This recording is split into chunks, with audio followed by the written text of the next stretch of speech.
Bueno, pues muchas gracias al doctor Gaspar Ros por su invitación y también a Fernando Fariñas. La verdad es que es muy difícil hacer una charla después de Santiago, con el que me encanta compartir mesa porque hace realmente un repaso por todo, así que yo voy a hacer algunas consideraciones, ¿no?, sobre esto y sobre todo después de la charla de Fernando Fariñas. Realmente cuando yo vi el título de esta charla, pues me asusté. O sea, iba a decir otra frase, pero como están grabando, pues me contendré un poco, ¿no? Pero claro, la primera diapositiva tiene que ser esta. Si lo supiera, no estaríamos aquí veintitantas personas. Esto estaría dando ya, bueno, pues tendría un coche de esos que están anunciando en Sepor, que me los compraría de 2 en 2 porque tendría el poder de adivinación de los próximos años. Pero no obstante, algo de poder de adivinación yo creo que sí que tengo. Porque este es un editorial que cuando me lo pidieron también dije yo, pero ¿por qué me pedís esto? ¿No hay otro más tonto que yo para que lo escriba? Y la verdad es que me pidieron en 2005 que hablara en un editorial de 2 páginas, que es lo peor, porque a mí si me piden escribir 17 páginas las doy mañana, pero si me piden escribir 1 o 2, les pido por lo menos 2 o 3 meses, que es lo que tardé en hacer esto. Son los animales como vectores de enfermedad. No ha cambiado el panorama nada. He hecho una revisión y aproximadamente el 75% de las enfermedades emergentes son zoonosis. Corrígeme, Santiago, que estás ahí, tú este tema lo vives y lo tienes, como hemos podido comprobar. Esto está escrito en 2005, es decir, hace 16 años. Se originan por contacto voluntario e involuntario y hay 1.415 especies patógenas, de las cuales 868 son zoonóticas y hay 175 con posibilidades de emergencia. O sea que uno no tiene que ir a buscar ahí en los virus emergentes cualquier virus, sino que ya está acotado. Por lo tanto, los próximos virus patógenos no van a salir de otros virus distintos, sino de esos. Y ahí están distribuidos que virus o priones es un 15% y el resto son otras cosas. Así que yo voy a hablar de virus, no voy a hablar ni de bacterias, ni de protozoos, ni de helmintos, que también hay. Bueno, realmente está revuelto Y, desde luego, los virus ARN son los que tienen mayor potencial de emergencia. Es decir que... Tengo aquí en el bolso de la chaqueta. En el de la chaqueta. Ahí. Sí, ahí. Que es donde te he dicho que lo metieras al principio. Bueno, o sea, ¿por qué tienen mayor potencial de emergencia? Porque son virus RNA y todo el mundo sabe que los virus RNA no tienen el potencial de corregir que tienen los virus de DNA. Algunos tienen algo, pero no. Pero bueno, cuando yo vi esto, que solo hay 9.110 especies, me parecía como el de Bilbao, que cuando pide la cuenta y le dicen que debe 728 euros, le dice, no, hombre, no, lo mío no, lo de todos.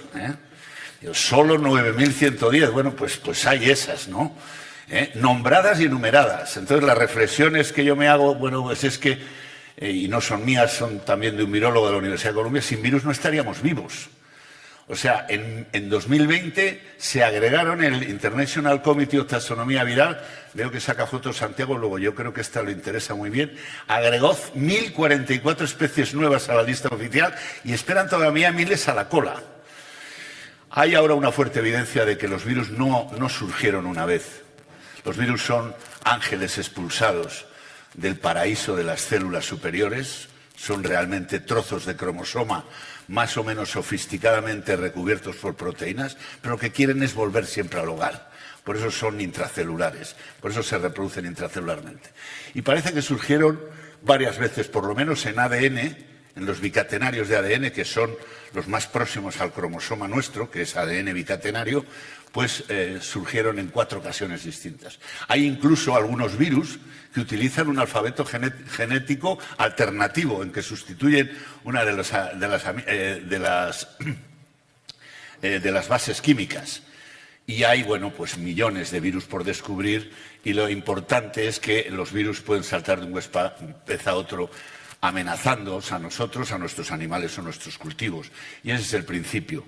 Realmente, esta diapositiva, que pone el pasado con el presente, para Medavar, que fue un inmunólogo y a su mujer, definió a un virus como una mala noticia. Just bad news, wrapped in protein.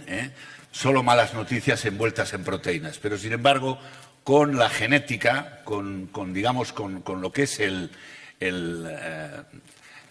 la secuenciación, pues eso ha permitido, como ven en la imagen de aquí, ampliar primero, no se ve muy bien, ampliar primero lo que es el rango, eso era antes del 2017, esto es en 2019, ampliando un montón el rango filogenético y permitiendo la inclusión de muchísimos virus que antes no se hubieran podido porque era necesario o cultivarles o tenerles en una forma fenotípicamente activa. Y ahora simplemente con la secuencia genética es suficiente. Y yo creo que eso ha avanzado mucho.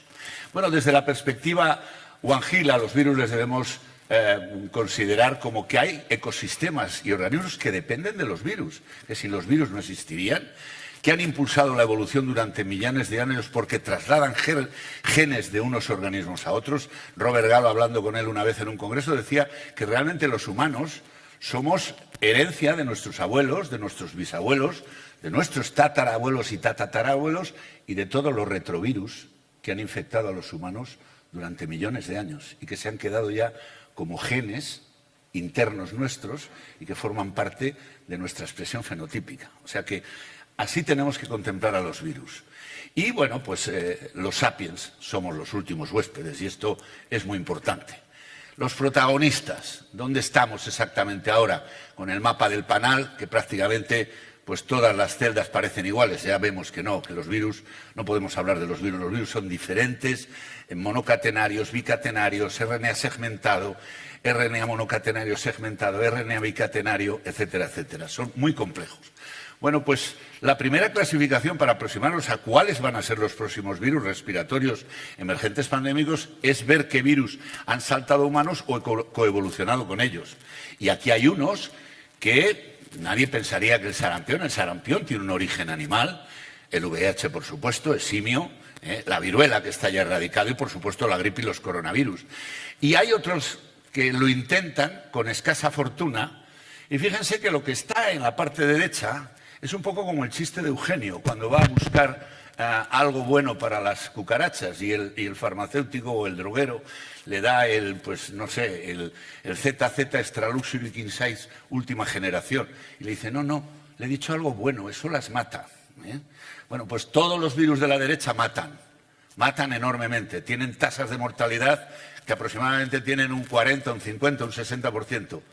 Eso no tiene futuro como virus pandémico.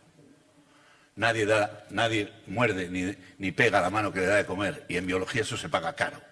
O sea, todos los organismos que quieren extenderse tienen que matar muy poco e infectar mucho. Tienen que conservar a su huésped, incluso utilizarle. Y ahí sí que están en el medio estos y otros que veremos. Bueno, dentro de ellos los coronavirus, que estaban ahí junto con los de la gripe, ya han demostrado que tienen gran diversidad genética. Aquí tienen las familias, que son alfa, gamma, delta, y ahora los beta, que son los que están de moda. Todos tienen un montón de huéspedes. Probablemente hay 46 especies de coronavirus, pero probablemente hay más de 50 o 60 que están esperando que las clasifiquen en esa enorme lista que yo les dibujaba al principio. ¿Por qué? Porque tienen una extraordinaria promiscuidad de huéspedes y porque además la evolución que hacen los coronavirus no es por mutación. Ahora que estamos hablando de variantes, me van a llamar para hablar de la Delta Plus y que si la Delta y la otra, no. O sea, al fin y al cabo son pues, prácticamente 75, 70 mutaciones en un año las que ha hecho este virus. Eso es, comparado con el VIH, comparado con la gripe, una irrisión, ¿no? Como diría alguien de mi pueblo en Castilla, ¿no? Es la risión. Pero lo que sí que hacen es fenómenos de recombinación. Es decir, cuando dos coronavirus se juntan en un mismo huésped, pueden recombinar. Y eso da lugar a un montón de posibilidades. E incluso los coronavirus se recombinan con otros virus.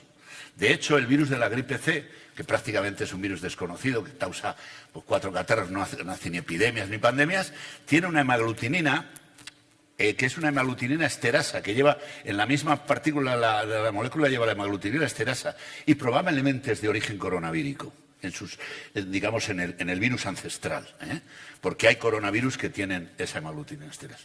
Y fijaros bien, los sarbeco, ahí están. Bueno, si les contáis veréis que hay aproximadamente 20 y tantos, es un número muy importante. Y realmente es que las relaciones con otros coronavirus animales, como digo, es muy intensa. Y ahora hemos visto Pues que el coronavirus actual es parecidísimo, al que se parece más es al RATG13, es a un virus que se llama así, del nombre del huésped, que es ese murciélago de herradura, pero luego el siguiente en parecerse más a él es un coronavirus del pangolín. Pero luego hay el pangolín y el humano comparten en que tienen una serie de 5 aminoácidos en el lugar de escisión de la proteína S tan famosa, esa proteína S contra la que todos nos hemos vacunado, pues no es activa si no se escinde por el tallo. Y eso permite una conformación alostérica distinta y el virus que penetra en la célula. Es decir, que primero se pega al receptor AC2, pero si no hay esa ruptura proteolítica, por esa especie de, digamos, de 5 aminoácidos que son de naturaleza básica, pues no tienen esa propiedad. Y eso lo comparte con el pangolín solo. Algunos han dicho, han manipulado el virus y han cogido esto de aquí. Eso es dificilísimo. Hay artículos de Searle que esto ya lo veremos, tarda años en producirse y si se manipula deja una huella, como dejan huella los informáticos. Pero luego, a la hora de la verdad, el único que tiene ese sitio de lisis es el humano. O sea que realmente hay cosas que hacen a los coronavirus avanzar de una manera que es muy difícil y que es necesario un seguimiento. De hecho, la OMS en 2017 incluyó a los coronavirus, 2017, a SARS, al MERS, al desaparecido SARS, al MERS y a otros coronavirus en la lista de patógenos prioritarios. No le hicieron mucho caso con muchas cosas, ¿no? Y bueno, pues no voy a decir que de aquellas lluvias vino estos lodos, pero bueno, sí que es así. De ellos, todos estos coronavirus que ven aquí es la familia, es de la familia Coronaviridae. Aquí hay los alfa, que son el primero que se descubrió, que fue el 229E. El siguiente en descubrirse fue el OC43, que es el más abundante, pero este ya veis que es un beta coronavirus. Y luego dentro tiene un nombre muy raro, NL63 significa Nederland, 63, porque se descubrió en el año 63 en Holanda. Y luego el OC43 y el HK1, que ha sido el último en descubrirse, el HK1 que viene de Hong Kong, por eso se llama así, pertenecen o tienen mucha similitud filogenética con el MERS. De ahí que a ese grupo se le llame, como los virólogos somos muy borricos y no tenemos memoria para todo, pues tenemos que hacer trucos taxonómicos de acordarnos. Y es MERS, MER, beta, coronavirus, MER, becovirus. Y los otros se llaman SARS-becovirus porque están el SARS, SARS, beta-coronavirus, SARS-becovirus. Igual que los picornavirus, se llaman pequeños RNA virus. O sea, todo tiene su sentido, ¿no? Entonces, hay uno que ha desaparecido, pero fijaros bien que hay una diferencia importante entre el SARS-CoV-2, lógicamente porque son de géneros distintos con el MERS y, lógicamente, con los otros. Así que eso lo tendremos que tener en cuenta. Bueno, sabemos cuándo hemos descubierto esos virus. Generalmente tendemos a descubrir un virus que no da mucha patología, más tarde, cuanto más tiempo lleva circulando en una especie, porque está más adaptado. Por eso el virus de la gripe A fue el primer virus que se describió, luego el virus de la gripe B, que solo tiene huéspedes humanos. Bueno, Osterhaus ha publicado algo en focas, pero es contagiado por los humanos, y luego el C, que prácticamente no causa nada. Y ahora estamos viendo el D, que está en el ganado y que ha hecho algún caso, está todavía en estudio. Pero el C es un ejemplo claro. Y con los coronavirus pasa lo mismo. Hay algunos ancestros de coronavirus que se remonta el ancestro del linaje a 400 o 500 años. Cuando esto lo he dicho en alguna conferencia, la gente me dice, entonces, ¿vamos a aguantar con esta peste 500 años? No, porque hace 500 años no había vacunas. Hace 500 años no había salas de aislamiento. Si el SARS que está extinguido, llega a aparecer 130 años antes, había diezmado la población como la peste Justiniano. Porque la única diferencia que tenía el SARS con los otros es que era contagioso aproximadamente a los 4 o 5 o 3 días de aparecer los síntomas. Con lo cual, cuando se dieron cuenta la humanidad de qué se trataba, que eran bombas ambulantes, en cuanto tosía uno un poco, lo llevaban a un sitio, lo cerraban con plástico, lo dejaban en una UBI de alta seguridad y claro, si moría el individuo, con él el virus. Y si se curaba el individuo, también el virus desaparecía. Volvemos a lo que decíamos antes. La presencia de asintomáticos, importantísimo para un nuevo virus pandémico respiratorio, esa es fundamental. La peor noticia que yo recibí fue una carta de la paciente aquella alemana que no había tenido contagio con nadie, que se publicó en marzo de 2020 en New England Journal of Medicine. Si hay un caso de asintomáticos, habrá muchos más. Eso es lo que uno tiene que fijarse. Y aquí os dais cuenta cómo los últimos en descubrirse son el Holanda 63, el NL63, que es un alfa, y el HK1, y se descubren porque se pone en marcha otra vez el interés de los coronavirus cuando aparece la crisis del SARS, la crisis del SARS que desaparece en 2005. Y esto también es importante. Pero tenemos que hablar de los virus respiratorios. Ya hemos visto que la gripe y coronavirus es importante, pero también hay otros. En el pasado ya nadie se acuerda del enterovirus A71, el que daba aquella enfermedad de los pies, manos y boca. Yo he visto niños que decía su madre, es que se le caen las uñas y está todo, tiene todos los dedos en sangre. Era espectacular, era como The House la película. Y luego al final era una enfermedad autolimitada, y el niño a los 15 o 20 días estaba estupendamente.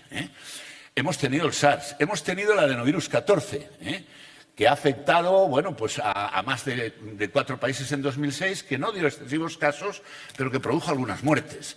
Hemos tenido el MERS, hemos tenido la gripe H1, la pandemia, que ahora a la luz de esta la llamamos la pandemita, ¿no? Pero la gente no sabe por qué fue una pandemita.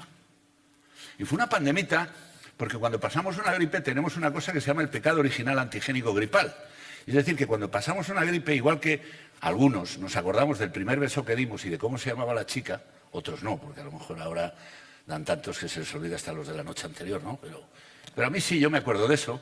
Pues el organismo se acuerda cuando pasa una gripe de cuándo realmente fue el primer virus que le infectó, porque se produce una respuesta anamnésica enorme frente al primer virus. Y todos los nacidos antes de 1957, en 2009, tenían una cierta respuesta heterotípica al virus, de tal manera que casi un 40% de los nacidos antes del 57, en 2009, estaban protegidos contra la enfermedad grave, contra la que metían la UBI. Y los que fueron a la UBI en 2009 eran gente joven, era gente de 40 años, de 41, de 30 y tantos, y niños. Bueno, luego tuvimos el MERS y más recientemente os acordaréis del enterovirus de 68. Un enterovirus que daba, nosotros teníamos un artículo, le he estado buscando, nosotros hicimos un rastreo intentando hacer lo que se llama la vigilancia interface y fuimos a enfermos que estaban con neumonía, que teníamos muestras congeladas a 70 bajo cero, que habían dado positivos a enterovirus respiratorios, que no les clasificamos, dijimos, serán rino o serán entero. Y diseñamos una PCR directamente para buscar enterovirus de 68 y nos encontramos 2 muestras. Eso está publicado en una carta pequeña en enfermedades infecciosas y microbiología clínica. Y bueno, yo no voy a contar esto después de lo que ha dicho Santiago, yo creo que esta diapositiva sobra. Todo esto cuesta mucho dinero. Decirlo ahora a mitad de la pandemia, de lo que ha costado esto, que estamos empezando el turismo a levantar, yo creo que en aras de la brevedad, yo creo que lo podemos pasar. Siguiente concepto es que una golondrina no hace verano. Esto que se dice en Castilla, ¿no? O al invierno no se lo come el lobo. Un caso, muchos de infecciones animales no desencadenan una pandemia. Puede ser un brote, o sea, el concepto de pandemia lo veremos después. Pero pandemia es un vocablo que significa enfermedad de todo un pueblo, muy diferente al pandemonium, que es lo que asistimos normalmente en algunas entrevistas que se hacen en la televisión o en los periódicos, que empiezan a hablar de aerosoles, de que viene el virus por la puerta, ya me he contaminado, ¿no? En fin, una serie de cosas que hay que tener mucho cuidado cómo se manejan. Y bueno, Messi ya no está en el Barcelona, es una pena, hubiera cambiado el signo del partido de ayer seguramente, pero en aquella época, cuando se sacó esta fotografía, uno era el Messi del Barcelona, que metía goles y que llevaba al equipo en volandas, y otro era el Messi que jugaba en Argentina, que al pobre hombre le silbaban por la calle. Y esto es lo mismo, eso es una imagen de una enfermera en la epidemia, en la pandemia del 68. Para los que no estén metidos en la gripe, ha habido 3 pandemias, una la de gripe española, mal llamada, etcétera, etcétera, la gripe española, luego la gripe asiática, que fue en el 57, H2N2, y luego la gripe Hong Kong, que fue más benigna, de 1968, pero que todavía el virus circula entre nosotros y se ha humanizado muchísimo. H3N2 parece que se va a quedar a vivir con nosotros.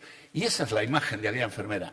En el año 68 no se manejaba el término pandemia con la fuerza y con el sentimiento que se tiene ahora.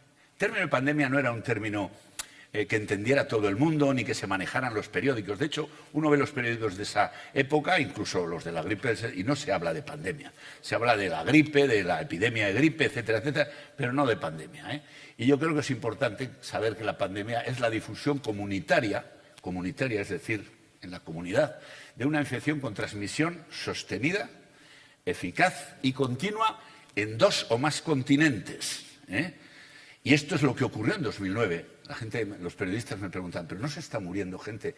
Digo, vosotros es que no sabéis contemplar una pandemia si no se muere alguien, ¿no? Estáis buscando sangre, ¿no?, por todos los lados. Pero en estos momentos hay casos en Argentina, hemisferio sur, hay casos en Norteamérica, hemisferio norte, hay casos en Europa este, y hay casos en Australia, que es, yo qué sé, el oeste o el primero del día. Entonces, eso es lo que es una pandemia.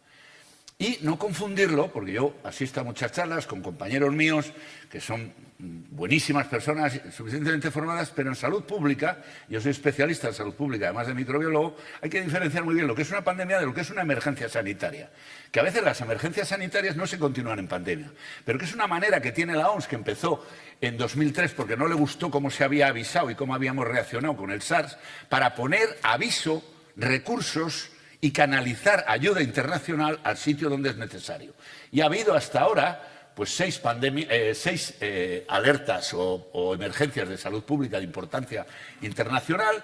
Una, la de polio, en abril de la de la pandemia de 2009, otra la de polio en 2014, que sigue vigente, la de ébola, la de Zika, otra vez en ébola en 2019, que sigue vigente, y la de COVID-19, que ha acabado con la declaración de pandemia y que, por lo tanto, ya hay una declaración de pandemia que tendrá que la OMS decir cuándo se acaba la pandemia. Y esto es algo que lo tendrá que hacer.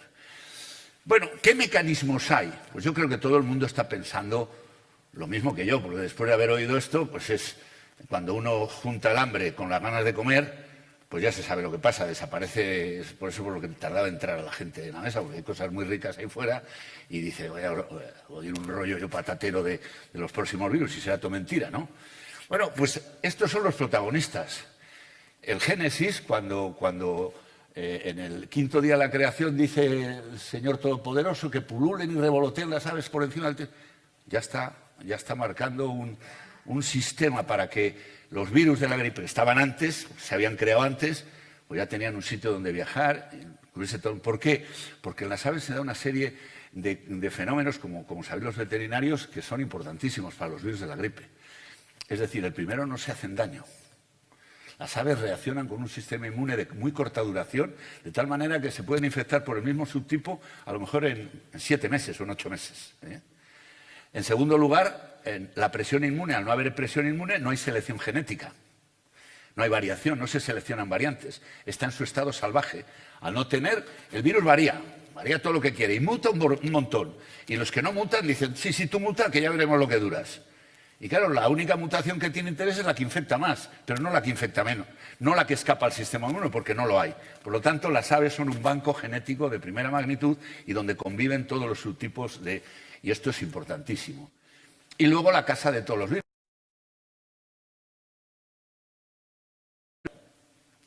que son una fuente importantísima de un montón de virus respiratorios, pero fundamentalmente porque cuentan con una respuesta, como él ha dicho, inmune, que equilibra defensa con tolerancia. Él os ha explicado lo del vuelo, que es verdad, y fundamentalmente porque tiene un sistema, aparte de todos estos, que elevan la respuesta, aquellos son los que producen tolerancia. Y entre esos está uno que se llama el STING, que viene de Stimulation Transient Interferon, y lo que ha hecho ese sistema en los murciélagos, ha hecho una mutación.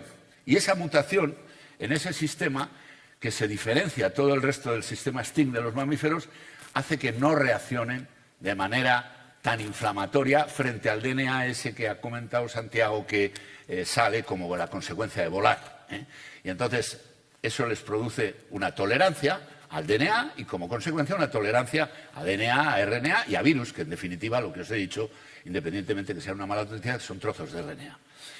Y constituyen realmente, por la diversidad, por los contactos que tienen, son mamíferos, pero mamíferos que vuelan, es el único que hace eso. Y por lo tanto pueden ponerse en contacto con aves, pueden ser en contacto con mamíferos de tierra, etcétera, etcétera, y pueden ser realmente protagonistas del salto de barrera.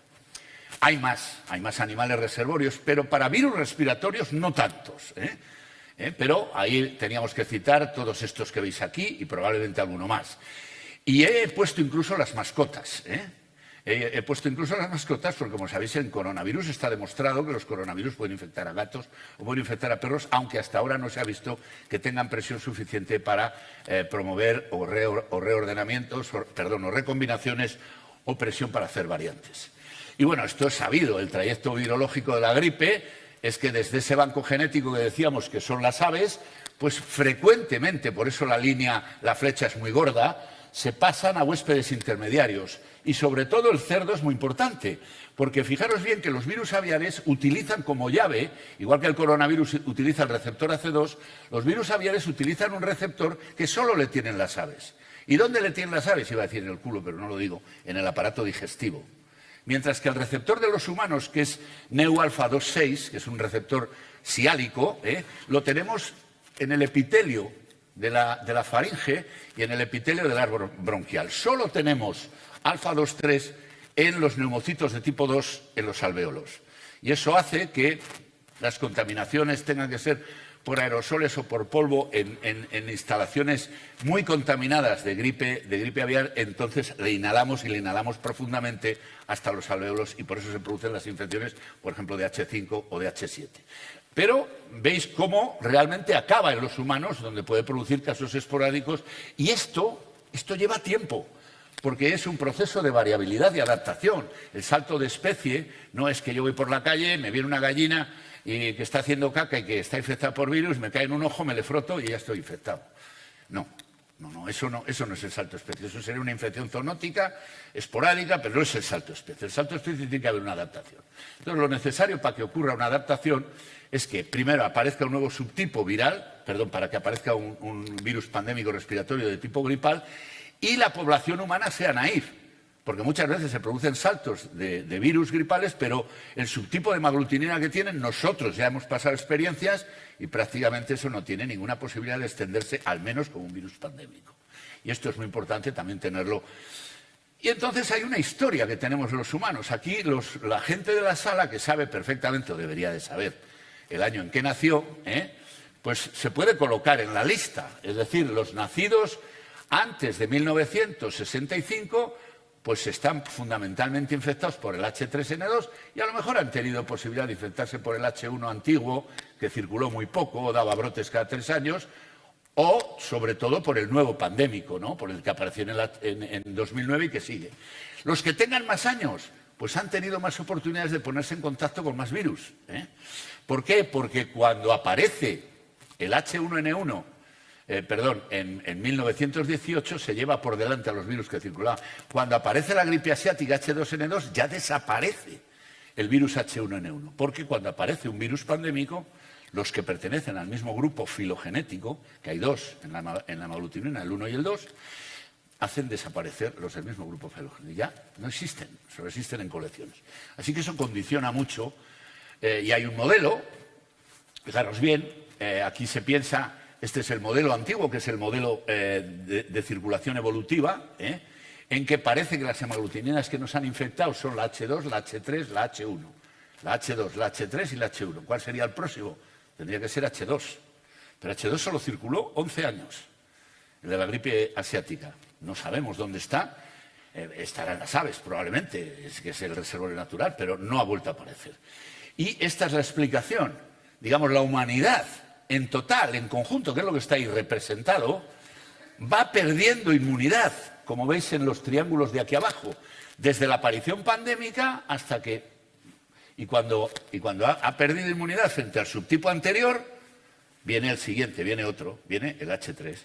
Cuando acaba la inmunidad del H1, del anterior, porque como siguen infectando H3, pues se le olvida el H2, aparece el H2. Sigue infectando el H2, pero se van olvidando del H3 y se van olvidando del H1. Vuelve a aparecer el H. Esa es la teoría, ¿no? Ya veremos si eso se cumple o no. Y este es un trabajo del grupo de Adolfo García Sastre, en el que se ve realmente cómo para la génesis de 2009, del virus de 2009, se tardaron aproximadamente casi 20 años de lo que se puede seguir. y que supuso la introducción del linaje euroasiático porcino en los cerdos europeos y euroasiáticos a México, y de la misma manera el norteamericano clásico, que viene de la gripe del 18, y ahí se logró un triple reordenamiento genético entre el clásico, el euroasiático y luego un humano, de tal manera que el humano tenía un gen solo, que es el de la PB1, este de la izquierda son casos humanos de gripe H1 de cerdos, pero de cerdos, o sea, son casos zoonóticos, y en cambio el otro ya es el de California, es el humano.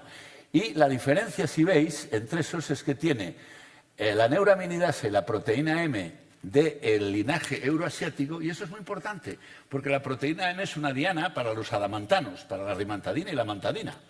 Y como sabéis todos, y si no lo sabéis os lo digo yo, el virus de la gripe H1N1, que sigue circulando ahora, no se puede tratar con adamantanos. Es resistente, es decir, hoy los adamantanos se pueden tirar a la basura. A mí me lo preguntaron, digo, no lo tiréis, porque como los virus A no son continuos, puede mañana emerger otro que tenga la proteína M distinta y nos volverán a servir los adamantanos. Todo es cuestión de esperar. Y tiene, si os fijáis, la PB1 es el único humano que hay. El segmento, el gen PB1 es muy importante porque determina las células en las que se puede multiplicar el virus, con lo cual los cambios en la PB1 son importantísimos. Bueno, estas son las hipótesis sobre la génesis.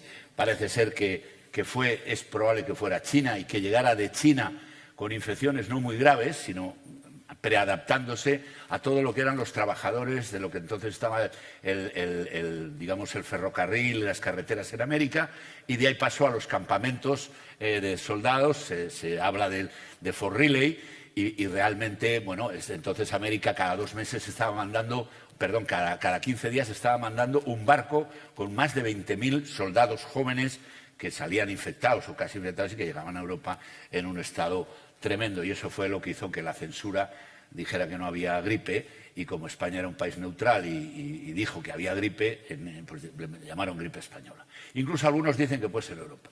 ¿Por qué son tan graves los casos? Porque al igual que en coronavirus, hay una secuencia en algunos de los virus, sobre todo en los virus de alta patogenicidad, lo que conocéis los veterinarios como HPAI, High Pathogenicity Avian Influenza Viruses, que son los que tienen una secuencia de aminoácidos básicos que le hace que esa hemaglutinina nativa, que es como sale el virus de la célula, tenga que escindirse por una escisión proteolítica en dos, en lo que es la HA1 y la HA2. Y esa forma escindida es la que le da mayor infecciosidad al virus, de tal manera que si alguien de aquí ha cultivado virus de la gripe sabe que tiene que añadir al medio de cultivo una proporción de aproximadamente 0,01% de tripsina para que precisamente actúe cuando tienes virus de la gripe y se multipliquen más activamente.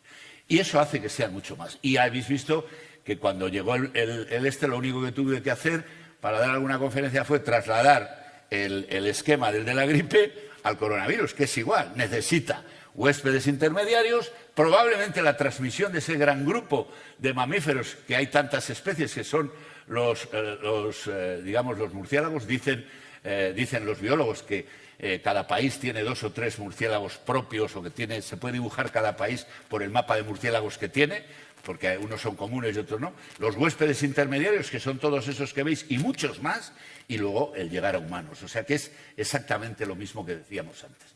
Pero eso, como os decía, lleva tiempo. Que salga un coronavirus, un virus de la gripe pandémico o un virus respiratorio, que son los más peligrosos en pandemia. Puede haber una pandemia también, bueno, como cuando apareciera en su momento la polio, que también se considera de origen animal. Y esto lleva muchísimos años. Lo que lleva más tiempo probablemente es el entorno de la naturaleza, y es lo que probablemente es más difícil de que veamos y que vigilemos desde ningún punto, porque eso es una parte oculta. Pero donde se concentra es en la interfaz, en lo que es la interfaz de animales, aunque sean salvajes, o animales de ganadería, con el hombre, porque ahí es donde realmente hay que hacer la vigilancia.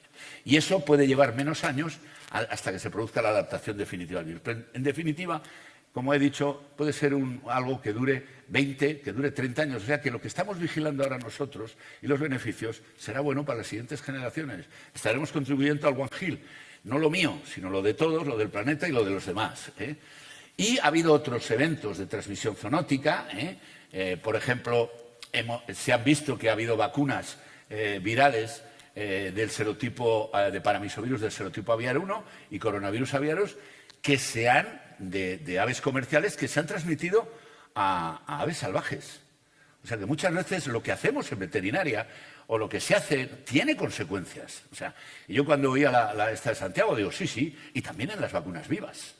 ¿Por qué? Porque hay una interfaz salvaje, animales en algunos sitios, que si no se cuida podemos favorecer. Y hay muchos países que comienzan a vacunar, pero no tienen la precaución de tener el aislamiento y la bioseguridad necesaria.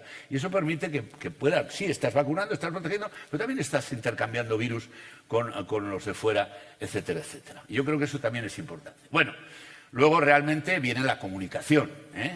Yo, cuando me llegó a mis manos esto, digo, bueno, un avión español se estrella en Turquía por tercera vez en lo que va de año. Digo, aquí tenían mucha prisa. Lo que querría decir es que se estrella por tercera vez un avión en Turquía y nada más. Pero en cuanto añadimos y construimos al revés, digo, joder, qué moral tenían los tíos que reconstruían el avión, se volvían a meter y venga, otra vez, a estrellarnos. Y así como decía que Gitano, y así según se lo cuento, señoría, 3 veces. Decía, ¿cómo le clavo? Pues estaba pelando una naranja y, bueno, en fin. Yo creo que la reacción mediática es muy intensa en televisión, en prensa, en políticos, y eso hizo que, por ejemplo, en 2005 fuera el año que más coberturas tuviéramos de vacunación gripal en toda España, en todas las edades. ¿Por qué? Pues porque veíamos al virus muy cerca. Y yo lo decía, pero eso es un virus animal, es un virus que todavía no ha logrado hacer una cadena ni corta.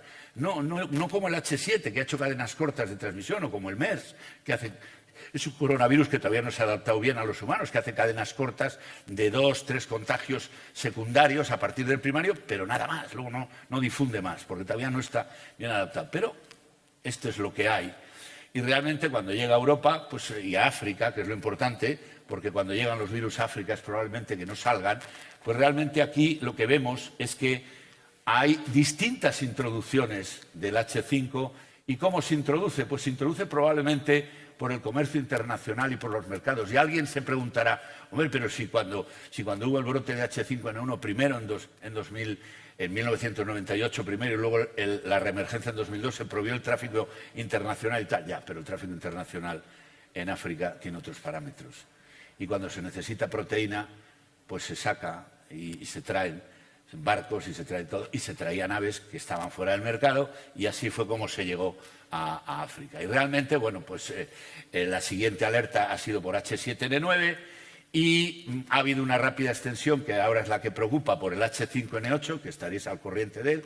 El H5 no acaba, es un subtipo que tiene una habilidad para recombinar con un montón de neuraminidasas y realmente, perdón, había aquí una cosa, y es que este H5 también hay en aves acuáticas y silvestres de esos países, sobre todo en las que se alimentan de cadáveres. Y fundamentalmente todos estos virus se han detectado a partir de 2015, 2016 y 2017 en toda Europa y nos hacen recordar que los virus con potencial pandémico, ahí está el Podiceps critatus, el somormujo lavanco, que es la primera ave en que se diagnosticó en España un H5N1 en Álava el 7 de junio de 2005, ¿no? Por eso no salemos en 2005 en los anales de la OMS, porque se publicó al año siguiente. Pero el 7 de julio de 2015 en Salburúa, me parece que es un estanque, un lago donde van a pasear la gente de Vitoria y de otros pueblos de Álava. Y nos recuerda todo esto que vemos, ¿no? Que es realmente lo más importante es que el mayor potencial que tiene un virus es cuando veáis o veamos en una explotación agrícola tal que hay no solo personas que tienen signos de la enfermedad, sino personas asintomáticas. Eso os debe producir la máxima alerta, porque quiere decir que el fenómeno del iceberg, una vez más, se está cumpliendo delante de vosotros. Nadie va a ponerse a aislar cosas, que es lo que se propone, y ya lo veremos ahora cuando lleguemos a la prevención, hacer diagnóstico en personas asintomáticas, pero a lo mejor hay que hacerlo en determinadas ocasiones. Bueno, el lugar donde va a aparecer casi seguro que es Asia. Asia se lleva la palma, China se lleva la palma. Hay muchas cosas, ¿no? Primero, la falta de transparencia algunas veces en las decisiones. Mirar, es muy sencillo, ya lo veremos luego. China lo que está pendiente es de hacer un estudio serológico, como el que luego, como nosotros hemos hecho con la gripe de Fordis o como ya os enseñaré. Pero si China cuando deja hacer un análisis serológico a 3.000, a 10.000 personas de determinar esa área, vamos a saber si tienen anticuerpos anti-SARS o no. Eso es lo único, y vamos a saber si tienen N o tienen vacunales, y esos son marcadores que sabéis. Pero el lugar es Asia por todas esas cosas que realmente os pongo ahí y que ya las habréis leído seguro. Y luego las migraciones ayudan, evidentemente. Yo no las entendía al principio, me las explicó, me acuerdo hablándolo con mi amigo Manuel Sánchez Vizcaíno. Y claro, si se produce en los corredores estos, realmente las aves nunca van aquí para allá, que era lo que queríamos los médicos. No, las aves siguen norte-sur. Y si chocan con algún anillo, pues se contagian a aves de ese anillo. Y esas al año que viene al otro, de tal manera que uno puede saber con qué velocidad va a llegar uno, porque tienen que coincidir los corredores pues con 2, con 3 temporadas, porque lo que no hace una ave de repente, una ave, y sobre todo una ave enferma, es irse sola, oye, que yo me quedo aquí y me voy a España, que me han dicho que ahí se está muy bien. Y además, como es todo tierra, porque realmente las aves lo que evitan fundamentalmente es pasar por amplios espacios de mar. Por eso, como veis aquí, el estrecho de Gibraltar es un paso de un montón ahí están simplificados, pero un montón de corredores migratorios. O sea que ese es otro punto también para la vigilancia que conviene tener si queremos descubrir anticipadamente virus respiratorios con potencial emergente. Bueno, la otra cosa es que los saltos de especie ocurren continuamente y al azar. Y esto lo dice una reciente publicación de 2020, Gregory Gray, dice, mientras hacemos frente a esta pandemia, ¿qué nuevas amenazas de virus respiratorios estamos olvidando o estamos dejando pasar? Porque él sabe que ahora sí, el coronavirus está produciendo una pandemia, pero mientras hay una pandemia, están ocurriendo otras cosas en la naturaleza. Y esto nos lo dijo Margaret Chan, yo lo cogí, tomé buena nota, porque claro, los que estamos en los NIC, dijo, joder, se ha coronado, realmente. Dice, la única cosa cierta de los virus de la gripe es que nada es cierto o certero. Digo, el anillo con Demor. Digo, bueno, pero sí, ese es el mundo que yo os quiero transmitir de falta de certeza. Y entonces, cuando vamos a hacer vigilancia de virus pandémicos respiratorios, que es lo que me encomendó Gaspar Ros, que me lo dio encarguito, ¿a quién, cómo y cuándo? Bueno, pues desde luego hay unos programas que son importantísimos, que es el PREDICT 1 y 2 y el DIUSAI y el nuevo proyecto global Virome. Carísimos. O sea, lo que pretenden es investigar si además de los 175 virus, cómo están distribuidos y dónde están. Eso vale un montón de dinero. Entonces, ¿qué propone? Pues, ¿qué se propone? Bueno, al fin y al cabo son virus de 4 familias, coronavirus, adenovirus, orto y picorna. Ahí puede haber virus respiratorios de posible emergencia. Vigilancia periódica de la interfaz humana-animal, estudiando tanto a trabajadores como a animales. Si eso no se puede hacer porque no hay medios y es caro, vigilancia de casos de pacientes con neumonía en zonas geográficas con alto riesgo de emergencia de nuevos virus respiratorios.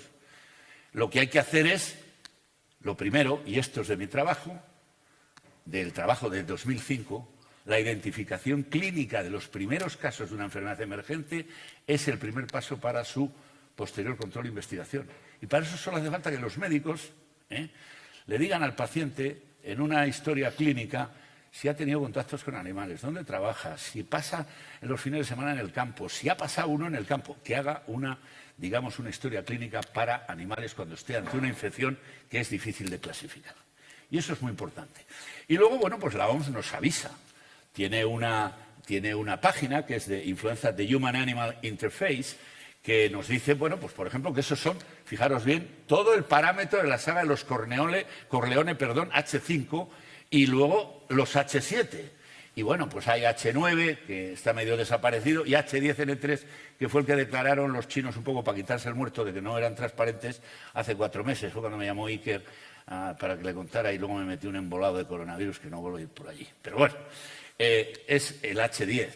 Y me dijeron, ¿qué importancia tiene? Pues si estuviéramos anunciando cada vez que hay una infección en un subtipo 1 y que puede morir un trabajador, pues estamos apañados. A mí me interesan más las infecciones asintomáticas y la verdad no lo entendían bien.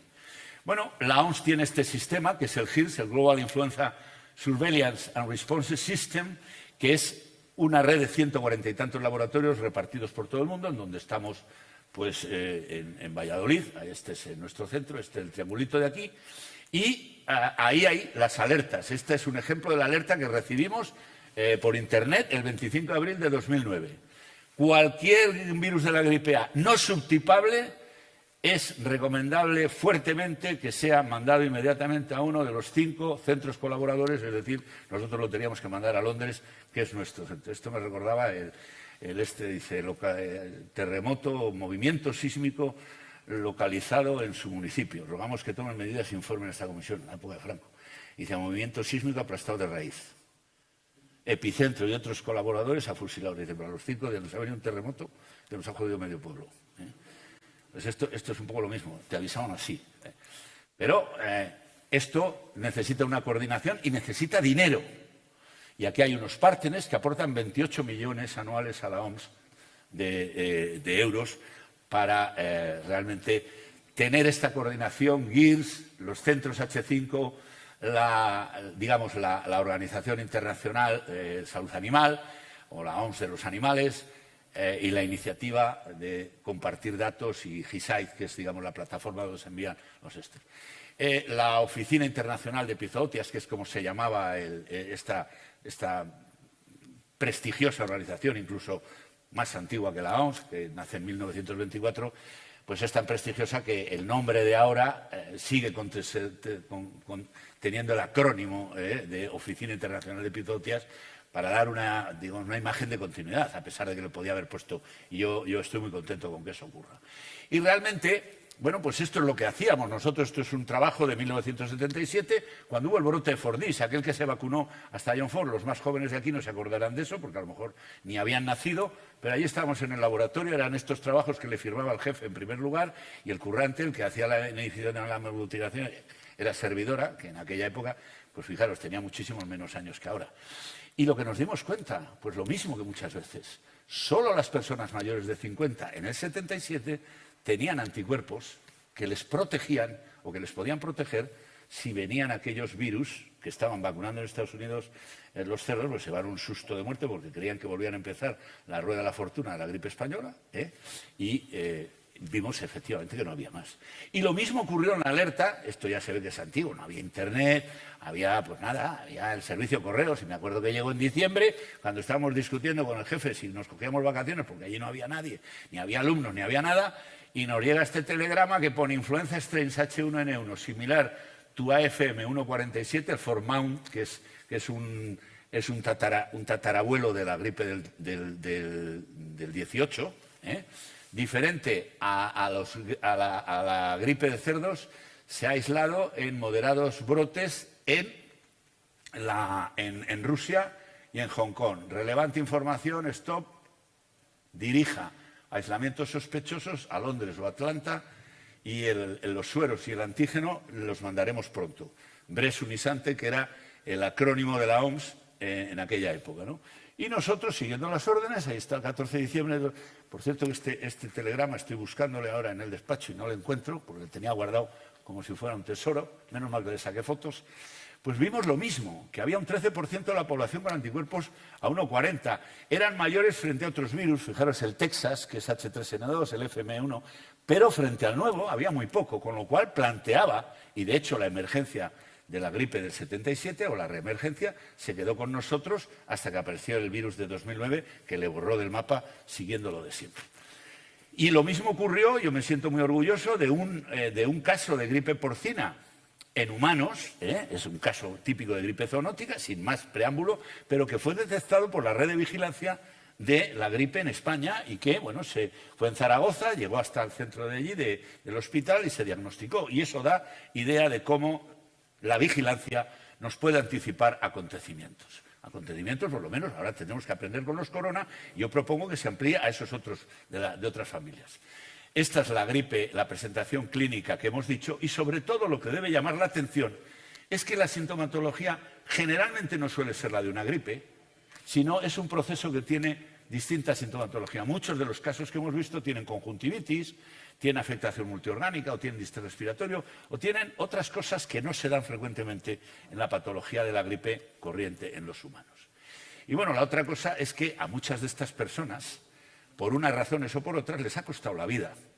Y hay un paralelismo extraordinario en el caso de los coronavirus con lo que le ocurrió en el SARS a Carlo Urbani, que fue el que primero describió los casos clínicos en Vietnam, y lo que le ocurrió al doctor Li Wenliang. Estas son unas fotos que grabaron algunos de sus admiradores, sus alumnos, en la ciudad de Beijing, dándole la despedida, ¿no? Porque también os acordáis de que fue una persona que fue silenciada por el gobierno, y realmente al final acabó falleciendo, como han fallecido compañeros míos, enfermeras, auxiliares y médicos durante la pandemia de coronavirus, pues por la ineficacia o la inoperancia de algunos de nuestros gobernantes y de algunos de los gestores de los hospitales, que hay que repartir por todos los lados.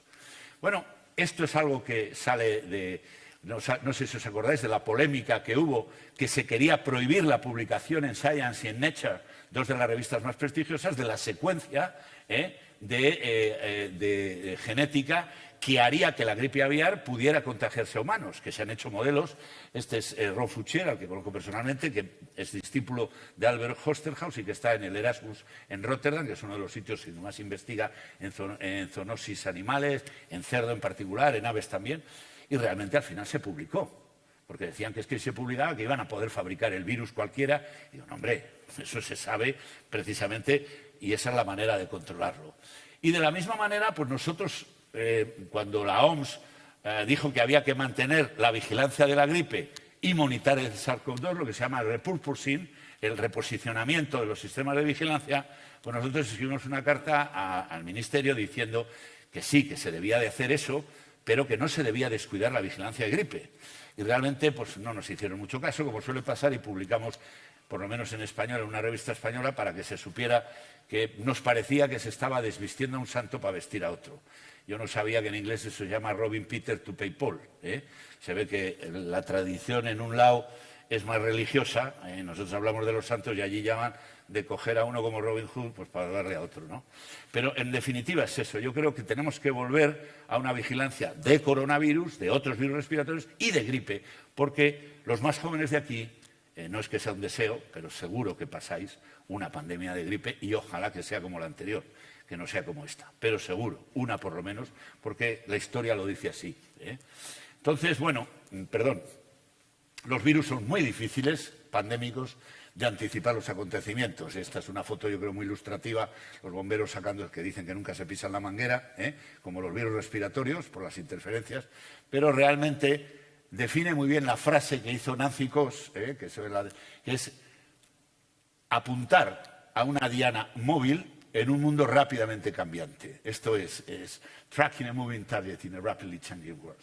Y esto es lo que realmente es lo difícil, que el mundo actual es muy cambiante y que realmente los sistemas de vigilancia en cada sitio tienen que adaptarse a esos cambios si queremos realmente ser eficaces. La prevención, esta es ya la última parte, la prevención parte pues, de fabricar vacunas. Y realmente cada vez que hemos tenido una pandemia, y las pandemias de gripe han servido, aunque muchos de los que estéis aquí presentes sean lo suficientemente jóvenes para no acordaros de eso, ha servido para elaborar vacunas. Y ha servido para desarrollar plataformas. Hemos pasado, todavía se hace un 90% de las vacunas de gripe en huevos, pero hemos pasado a hacer bioreactores que han servido luego para hacer vacunas mRNA, que ya sabéis que ahí no se emplea nada más que se echa, digamos, como si fuera el caldero de Asterix y de Obelix, se echan los nucleótidos, se echa esto, se echa la secuencia y empiezan a salir RNA. Luego el problema es mantenerlo eso, es envolverlo, es que tenga estabilidad, etcétera, etcétera, y que llegue al brazo. Y esto pues lo decíamos también en 2002, ¿no? Cómo cambiaban, digamos, esas plataformas de hacer vacunas como consecuencia de los retos pandémicos. Y esto es lo que mandará, se lo puse al Consejo de Sanidad en el Congreso de los Diputados, a la Comisión de Sanidad hace 3 días. Esto es lo que hará que cambie nuestra situación. Cuando a mí me dice la gente, ¿cuándo acabará esta pandemia? Les digo, para la OMS acabará en un momento diferente que para nosotros. Para nosotros acabará cuando seamos capaces de socializar, fijaros que esto es muy crudo lo que digo, es muy cínico, cuando seamos capaces de socializar los muertos y los enfermos de la pandemia y lo hagamos como algo normal. Y nos acostumbremos a que 41 ya no es noticia, ya no sale en primera página en el telediario ni en los periódicos. Eso es socializar una enfermedad. Pero eso depende muchas veces de los cambios que hace el virus. Ahora estamos hablando de la variante Delta Plus, que me van a llamar ahora para que les hable en Telecinco de la variante Delta Plus. Es algo normal. La presión social sobre el virus lo único que ha hecho es impedir más infecciones, que no es malo, porque impedir infecciones a un virus RNA es limitar variación genética. Pero nada más, no hay presión biológica sobre el virus. Pero cuando empieza a haber ya muchas personas que se han infectado y muchas personas vacunadas, porque hay una vacunación mayoritaria mundial que no la hay ahora, estaríamos en el periodo pospandémico precoz. O sea, ¿cuándo estaremos en ese periodo pospandémico? Cuando entremos en que la vacunación a nivel mundial empieza a ser mayoritaria. ¿Por qué? Porque entonces hay una respuesta inmune del nuevo huésped, muy importante. Y luego llegaremos pues, a la estacionalidad del virus o a la extinción biológica, que también podría ocurrir, no dentro de 2 años o dentro de 4, pero a lo mejor dentro de 10 o dentro de 15. ¿Por qué no? Si descubrimos una secuencia de vacunas o una vacuna mejor y se hace a lo mejor vacunaciones en anillo, aunque haya sintomáticos, como se ocurrió con la viruela, que no se vacunó a todo el mundo, sino que se hizo una identificación de contactos y se vacunó por regiones o en anillo. Así que realmente eso es lo que tenemos que esperar. Y hay probablemente en este panorama de vacunas contra la pandemia, vacunas que las nuevas plataformas, tanto de vectores como de RNA o como DNA, que ahora no hay muchas en marcha, pues pueden producir la vacuna soñada, la vacuna universal la vacuna universal de coronavirus, que puede ser o bien de RNA, o bien haciendo espículas como bien hay quiméricas, o haciendo virus enteros o similares a virus enteros en nanopartículas, poniendo las distintas espículas de las distintas variantes, o haciendo nanopartículas solo del receptor binding domain, del sitio del receptor, o, como viene ahí, haciendo vacunas seriadas. Es decir, igual que de la polio, al principio se vacunaba en la primera contra el 1, en la segunda contra el 2 y en la segunda 1, 2 y 3, para vacunar contra todos los virus de la polio, pues en esto se podía poner una primera vacuna contra las variantes más y la segunda o la tercera contra otras variantes incluso de futuro. Así que realmente lo siguiente es lo que nos ha dicho ya la ministra, que es que la preparación para la próxima pandemia está en marcha. Yo esto, cuando lo vi el otro día, me llené de placer y de alegría, porque esto no es lo que pasaba en España ni en otros países de Europa. Este es el último plan que tenemos en España, en el que yo tuve alguna participación, es de 2007. O sea, no le teníamos ni puesto a punto cuando llegó en 2009 la pandemita. Menos mal. Eso nos fortaleció a nosotros y a muchos países europeos y dijo, joder, con un plan de 2 años, y fíjate cómo no, a nosotros ya estamos sobrados, ¿no me entiendes? ¿No? Y lo de aplanar la curva, pues viene ahí. O sea, hay gente que se cree que lo de aplanar la curva es algo que ha venido ahora con el coronavirus y todo el mundo adorando al becerro de oro, ¿no? Esto es más viejo que la tana, ¿no? Esto es del año 18, O sea, lo de aplanar la curva. Digo, es mejor tener muchos casos repartidos por el tiempo que todos a la vez, que nos atragantamos. ¿Uno qué quiere? ¿Comer todos los días o darse un atracón un día a la semana? Pues no. A lo mejor algunos sí, pero no. Bueno, y esto es lo que dijo la OMS en el 18. Menos de una de cada 3, de un tercio de los países europeos han revisado y puesto a punto sus planes pandémicos desde la pandemia de 2009. Por supuesto, España no lo tenía en 2007, no lo tenía en 2008, lo tenía en 2009 y ahora, en 2021, es decir, 8 años después de aquello, seguimos sin tener. Así que yo me congratulo con que lo haga, además, el anuncio de una ministra que yo creo que es seria y además es del Ejército, con lo cual el Ejército tiene que hacer un plan de pandemia, le hará de narices, ¿no? Y bueno, pues esto es algo que nos debe de preocupar. Y nada más, yo acabo aquí con el último párrafo del editorial, aquel del 2005, que yo creo, fijaros bien, que lo único que quitaría, como le decía esta mañana al profesor Gaspar Ros, es los 6.300 millones de habitantes que había en la Tierra en aquel momento, en 2005. Hoy, 16 años después, ya somos 7.000 y pico millones de personas. Pero realmente, quizás, como decíamos hoy estamos más desarrollados técnicamente, pero tal vez seamos, y de verdad lo somos, más vulnerables como especie, porque somos mucho más complejos. Y nada más, muchas gracias. Y yo también tengo un libro que he hecho. Y bueno, pues, te doy permiso.